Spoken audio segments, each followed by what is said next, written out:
All right, let's look at my Summerween TBR and give you guys a few recommendations of what to read. So if you don't know what Summerween is, I'm going to link everything in the description that you need.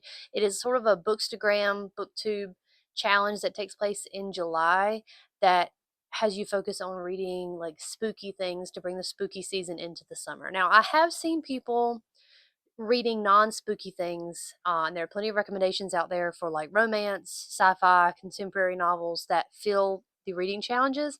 I just I don't believe in that. Like, this is supposed to be for spooky stuff. So everything I'm going to show you today is a thriller, a mystery, or a horror. If you want to have recommendations that aren't in those categories, I really recommend Storygraph. There's a really great place to find recommendations, and just browse Instagram. Look at the tag on Instagram and see what other people are reading. So the first thing I'm going to do is show you what I plan to read for the reading challenges, and then I'm going to recommend to you some books that I've read or that I have in my library that I think would work really well for some of these challenges. Most of the ones that I'm going to recommend can work for multiple different challenges, so you have plenty of options to combine and read as many books as you want to. The first challenge is read a book in the dark, and for this one, usually I just pick a good audiobook and I play like Animal Crossing or I play games on my phone while I listen to the book. And so, actually, just before filming this video, I realized I could access a copy of What Feast at Night on an audiobook. Like, the library just got a copy of it. So I downloaded the audiobook for What Feast at Night, and this is going to be my read for A Book in the Dark. The next challenge is read a thriller or mystery, and for that one, I'm going to be reading How to Survive Your Murder. I also have this on audiobook, so I could do this for reading at night. And this one is sort of like a happy death day situation where a girl's friend is murdered and she gets like knocked out and sent back in time to the day that she was murdered, and she has to figure out who did it.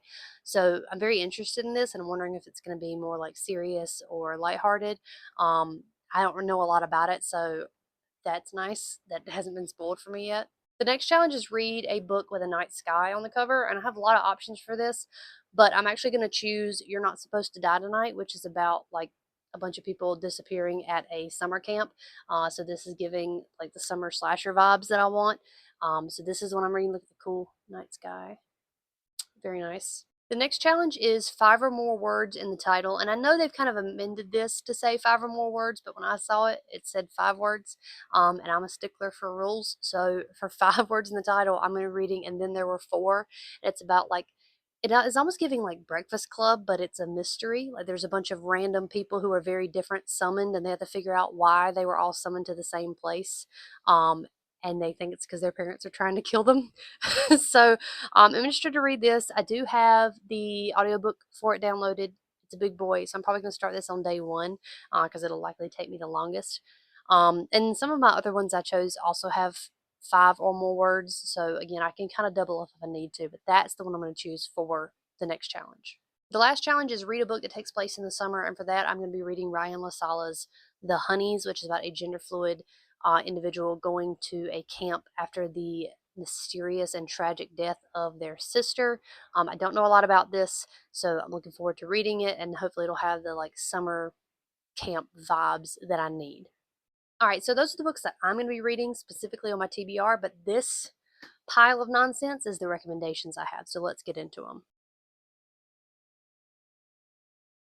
I don't really have anything specifically I would recommend reading in the dark. I mean, some of these I will tell you, yes, read them in the dark.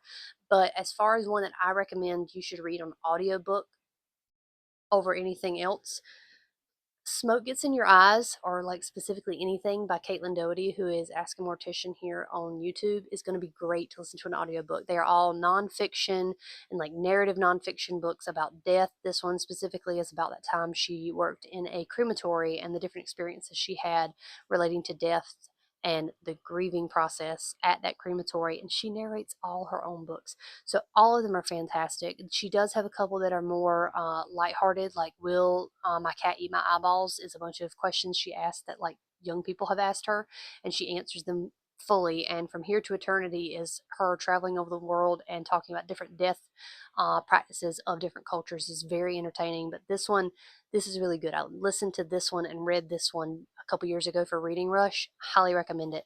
And all of her books would be great to listen to in the dark. Like I said earlier, most of these are thriller, mystery, or horror. So for thriller or mystery, literally just take your pick of all of these. So I'm going to get specific on my recommendations, starting with read a book with a night sky on the cover. So if you're looking for like a graphic novel or something quick to read for Night Sky on the Cover, I would recommend Squad. This is about a high schooler who sort of gets inducted into a all-girl werewolf squad. It also has a sapphic romance, and the art is really cool. Like, I really enjoyed this. I will probably read it again, honestly, because I read it so that I could recommend it for kids in my classroom library, but I ended up loving it myself. But this is a really quick read. I finished it in like one sitting, and this has a lovely night sky on the cover. Another good option for a night sky on the cover would be My Best Friend's Exorcism by Grady Hendrix, specifically this cover. It looks like a VHS. Um, I have a love-hate relationship with Grady Hendrix, but I do love this book. It's a good coming-of-age book about a girl who is possessed, and her friend trying to save her. Could it be gayer? Probably, but most of his stuff could be a little gayer. I think this is a great book if you're looking for a slasher summer type thing. This book doesn't take place in the summer, but it does feel like a movie you would put on with your friends. And actually, it is a movie that we watched last summer with me and my friends, and I thought it was really good. Not as good as the book, but really good. The last one I want to recommend with a night sky on the cover specifically, I haven't read, but it may be added to my TBR. It's Extasia, and just I really like the sky here. It's about witches. That's all I know about it, as it's about witches. So that would be an option if you had it, and it's on your TBR. The next is 5 words in the title, and so I'm going to recommend the OG, and Then There Were None by Agatha Christie. If you have not read this, what are you doing? If you claim to like mysteries, if you claim to like thrillers, and you haven't read And Then There Were None, this is the OG. This is the good one. Now, I think there's some pretty good adaptations of this, but none of them do quite what the book does. So I recommend you read this. It's a very quick read, and it probably has a pretty good audiobook. And it's likely for free because it's such an old book. So like, check to see if your library has an audiobook of it and listen to it in the dark.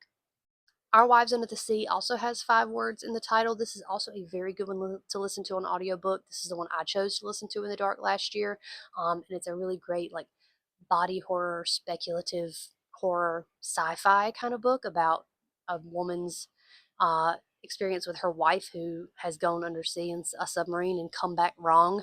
And I really like books that are about that. So this is a really good one. It's very quick as well. But I recommend this for 5 words in the title. Another good 5 words in the title is The Haunting on the Hill. Now, this is the sequel to another book I'm going to recommend, which is The Haunting of Hill House. The Haunting of Hill House is a classic. Shirley Jackson at her best. It's very like kind of slow paced existential dread more so than an actual outright graphic horror, but it is very horrific. The audiobook is probably available in your library because it's so old. And if you're looking for something to read in the dark, I cannot recommend strongly A Haunting on the Hill enough. I'm probably going to be preaching this all year until everyone I know picks it up on audiobook. This is the creepiest audiobook. It has creaks in the background. It has voices whispering to you behind the actual text. It has songs in it. It has thumps and windows smashing and all kinds of weird stuff happens in the audio of this book. If you are looking for a book to read in the dark, this is one I'd recommend unless you are easily spooked, in which case do not read this one in the dark. But otherwise, this is a great one for 5 words in the title and in the dark.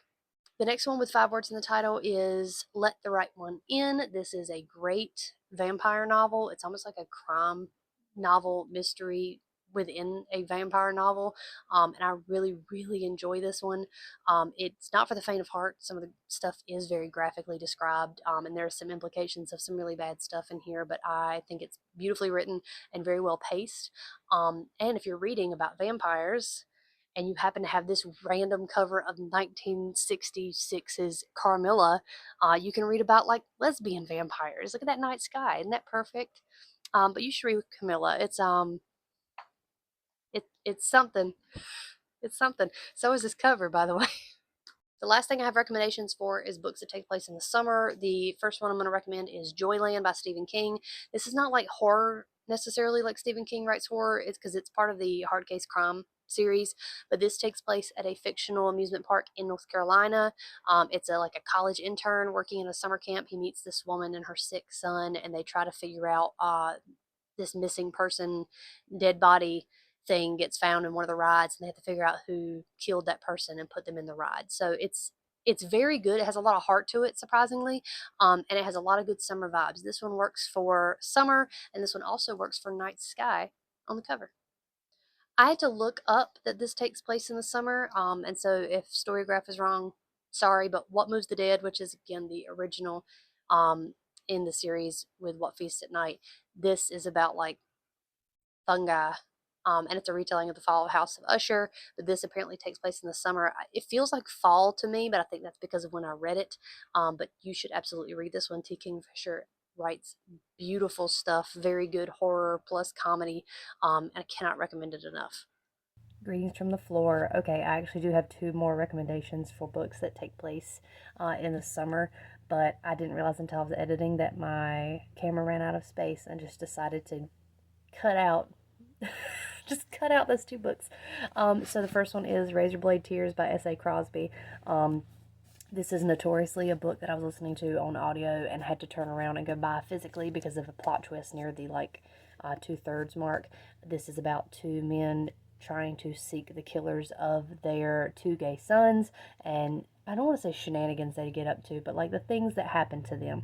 This is really heavy and it tackles some really deep themes, but it does take place in summer and it is very summery, and like the heat of the tension of the story matches the atmosphere very well.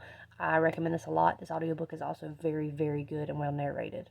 And the last thing I want to recommend for takes place in the summer is the classic My Heart is a Chainsaw. This is also 1, 2, 3, 4, 5 words, and it also has a great audiobook. So this covers multiple different things. If you have not read My Heart is a Chainsaw yet, I really think you should. The whole trilogy is good, but this one specifically takes place in the week leading up to July 4th, and the town of Proof Rock, Idaho has a Jaws viewing on the lake, and there's a huge massacre. Our main character, Jay Daniels, she's like a horror fanatic. She's a reluctant final girl. It's so good. It is, again, got some heavy topics to it, but you just really grow to love some of the characters in here, and that carries on through the other two books too. So if you're looking to read that trilogy, actually it's a great time to pick those up because the third book also has 5 words in the title. Okay, back to like the actual video. So that's it. That is all the books that I am both reading for Summerween and the books that I recommend for Summerween. If you have any other like specific books you're looking for to hit one of those challenges, let me know. I love talking about thriller, mystery, horror novels. And let me know if you have any that you recommend in the comments because I'm always looking for new stuff to pick up. I just tried to prioritize stuff that I already knew I had because my physical TBR is so absolutely obscene. Like I just cleaned and unhauled the other day and it's still chaotic in here. I'm going to try to vlog Summerween. Last year I broke it into two parts and that worked pretty well, so I'll probably try to do that again. I think we're planning some different beach and pool day activities, and so that'll be fun uh, content, I guess. But my main focus is to get those books read, so we'll see what I can do. Anyway, hope to see you all on Instagram enjoying the different challenges and events, and let me know what you're reading. Bye.